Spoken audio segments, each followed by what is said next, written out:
Este trabalho tem o intuito de explicar e exemplificar a forma com que blocos de concreto, um material de extrema importância na construção civil, é fabricado, abordando temas como a sua produção, os diferentes tipos de bloco, seu uso dentro de uma obra e suas normas.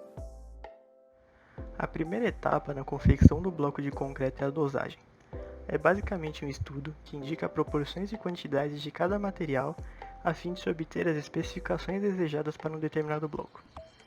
É importante dizer que os materiais utilizados passam por uma análise em laboratório para garantir a qualidade e obter alguns dados como a massa específica, a granulometria, entre outros. Para que o produto final alcance as expectativas, é necessário um cimento de boa qualidade e que a areia e as pedras utilizadas sejam livres de qualquer resíduo de barro ou argila. A segunda etapa é a mistura de todos os componentes. Essa combinação é então homogeneizada em um misturador, levada para uma prensa onde ocorre a compactação dos materiais em um molde que dá formato ao bloco. Em seguida, os blocos são enviados para um ambiente com temperatura e umidade controlada e entram no processo de cura até atingirem a resistência ideal. Após isso, uma amostra do lote passa por um controle de qualidade e finalmente os blocos são armazenados para distribuição. Eu vou falar sobre as normas dos blocos de concreto, mas principalmente da norma principal, que é a NBR 6136.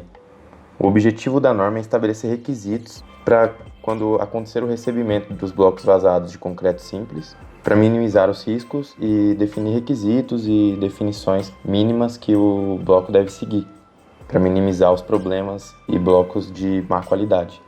As definições, ela começa com o bloco vazado e a definição do que é o bloco vazado, que ela diz que é um componente de alvenaria cuja área líquida é igual ou inferior a 75% da área bruta. Mas o que significa isso? O que é área líquida e o que é área bruta? A área bruta é a área da seção perpendicular aos eixos dos furos, sem desconto das áreas dos vazios. E a área líquida é a área média da seção perpendicular aos eixos dos furos, descontadas das áreas médias dos vazios. Posteriormente, ela fala das dimensões nominais e as dimensões reais. Dimensões nominais são aquelas dimensões comerciais dos blocos, que são as dimensões que a gente pesquisando na internet, pesquisando nos sites, a gente vai encontrar. Mas, de fato, será que esse bloco vai ter essa dimensão? Pode ser que, na realidade, quando você receber esse bloco na sua obra, ele dê alguma diferenças mínimas de milímetros, mas pode ser que dê. Então, a dimensão nominal é essa dimensão comercial e a dimensão real é a dimensão obtida ao medir cada bloco. Posteriormente, a norma fala sobre as famílias dos blocos, que são as dimensões aceitas que existem no mercado e as que podem existir segundo a norma. Posteriormente, ela fala das classificações, que nada mais são do que aquelas classes, as classes que determinam a qualidade, e não só a qualidade, mas sim para o que vai ser utilizado, que são aquelas classes A, B, C e D.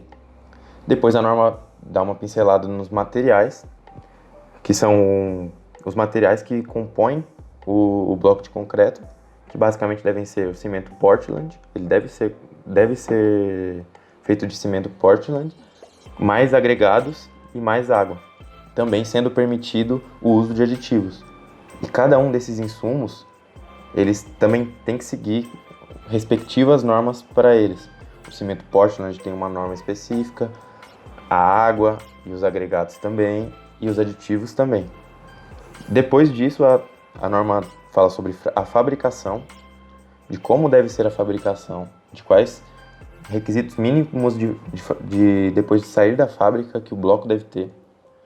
E, em geral, o bloco deve ser homogêneo em dimensões, não pode ter diferença, as arestas devem ser iguais e deve existir a ausência de trincas, não pode haver trincas. E também ela fala sobre o transporte do bloco, de como deve ser, quais os requisitos do transporte para que, mesmo que o bloco siga todas as especificações, todos os requisitos da norma, de que ele não sofra não seja prejudicado por um transporte mal executado. Depois, existem uma série de tabelas, totalizando 4 tabelas, que explicam com maior detalhe os requisitos que eu já falei. No caso, as dimensões por família, que essa é a primeira tabela, fala das dimensões por família. A segunda tabela fala das dimensões por classe e tipo. A terceira tabela fala sobre a tabela de físicos mecânicos, que são características que o bloco deve ter de resistência a calor e uma série de outros fatores. Para finalizar, a quarta tabela, ela fala os requisitos de ensaio e amostragem. Todas essas 4 tabelas são compostas de vários dados. Bom, é isso. Agora, existem também outras normas, apesar de essa norma, a NBR 6136, ser a principal, né, para os blocos de concreto, também existem outras normas. Eu vou falar elas aqui caso vocês queiram pesquisar.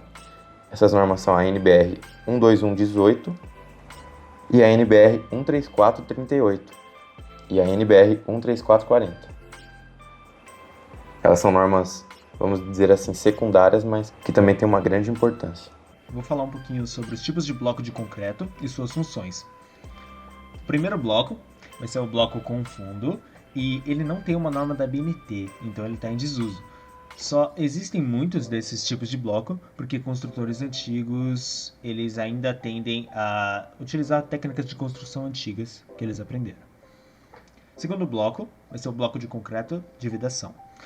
Esse tipo de bloco de concreto ele deve ser utilizado para alvenaria, mas eles têm baixa resistência, então eles são usados só em conjunto com pilares, vigas e cintas de amarração. O terceiro bloco vai ser o bloco de concreto estrutural, que eles já são muito mais resistentes do que os blocos de concreto de vedação. Então, enquanto os blocos de concreto de vedação podem aguentar até 2 megapascal, esses blocos de concreto estruturais eles aguentam até 4,5. Portanto, as paredes feitas com eles, elas não necessariamente precisam de vigas ou pilares. Elas normalmente são utilizadas em conjunto com grouts, que é um tipo de argamassa, e cintas de amarração para uma parede mais resistente. O quinto tipo de bloco vai ser o meio bloco. Ele vai ser utilizado em lugares que o bloco inteiro não consegue ficar. Esse tipo de bloco só é feito porque se você cortasse um bloco normal pela metade, muitas vezes você perderia boa parte da resistência dele e da estrutura. Então eles já são feitos desse jeito para não precisarem cortar tantos blocos. Outro tipo de bloco, muito parecido com o meio bloco, é o bloco de concreto chanfrado. Ele é a mesma coisa do meio bloco, só que ele tem um chanfro de 45 graus. Ele normalmente é feito com paredes que têm angulações que os blocos comuns não conseguiriam se encaixar. O sexto tipo de bloco é o bloco de concreto de amarração. Ele é utilizado na união de paredes em L ou em T. Ele é feito para ter a maior resistência possível nessas paredes, que normalmente um bloco de concreto comum não conseguiria ter. Eles são muito utilizados com os grouts, um tipo de argamassa, e por isso eles têm que respeitar uma certa modulação. Bom, para exemplificar um pouco os tipos de blocos que utilizamos, por exemplo, nessa parede, aqui tem alguns separados. Esse aqui é o meio bloco, que é de 19 por 19 por 19, que ele é feito para poder fazer essas partes aqui, por exemplo, que é para completar a parede. Pode ver que a parede vem vindo aqui de uma sequência, e nesse ponto aqui ele não tinha, o bloco inteiro não cabe, então foi utilizado o meio bloco. Aqui nós temos o bloco inteiro, o bloco completo de concreto. Nesse aqui ele é um de 19 por 19 por 24. Você utiliza ele desta maneira aqui, em pirâmide, pode-se dizer, que é para você poder ter mais resistência. O concreto ele não tende a tombar. Se você, por exemplo, empilhar desse jeito, a força que você precisa exercer para tombar é pouca e tomba tudo de uma vez. Caso você utilize desta maneira, em pirâmide, para você poder tombar, é bem mais força você tem que pôr. Tive que pôr bem mais força para poder tombar. E normalmente, para tombar, você vai tombar, vai tombar no máximo o primeiro. Para poder tombar os outros, precisa exercer uma força muito maior. Por isso que os blocos são normalmente alocados dessa maneira, em pirâmide. A gente tem outros exemplos de bloco, como compensadores, na verdade. Esse aí é um bloco cortado, porque muitas vezes você não pode deixar uma camada muito grande. Então vem blocos que são especificamente para você cortar eles. Dessa maneira, ó. Tem 2 dedos de tamanho, é bem pouquinho. Aqui do lado, podemos ver um exemplo de compensador. São utilizados para poder completar, que nem os meus blocos. Aqui do lado, nessa parede, onde já foi realizada a alvenaria, aqui é a alocação dos relógios de medidores. Você pode ver os exemplos, aqui um exemplo do bloco de canaleta. Aqui já foi colocada a massa. No bloco de canaleta, normalmente, é passado um ferro de 8 milímetros, beirando toda a parede, indo até lá do outro lado. E esse ferro ele ajuda a você manter mais estável a parede, para ela não tender a tombar. Aqui temos um exemplo da alvenaria já completa, várias camadas, sempre seguindo o esquema de pirâmide, mais ou menos 1 centímetro de massa. E aqui novamente, ó, todos esses blocos aqui dessa linha são blocos de canaleta. E você realiza um furo dentro aqui do pilar para você poder passar esse ferro de 8 milímetros, que ajuda na amarração dele, manter estável, manter mais firme. O bloco de concreto ele é utilizado mais frequentemente em estruturas mais pesadas, como prédio ou casas muito grandes, pois o bloco de cerâmica não aguentaria o peso que o concreto tem que aguentar, o bloco de concreto. É por isso que muitas vezes a gente utiliza o bloco de concreto, é mais utilizado, principalmente por a gente estar passando numa fase de verticalização das cidades. Dá para você observar melhor uma exemplificação do uso da viga de canaleta, que a gente chama aqui de canaleta na obra. Que ele tem esse espaçamento aqui, que lembra muito de uma canaleta.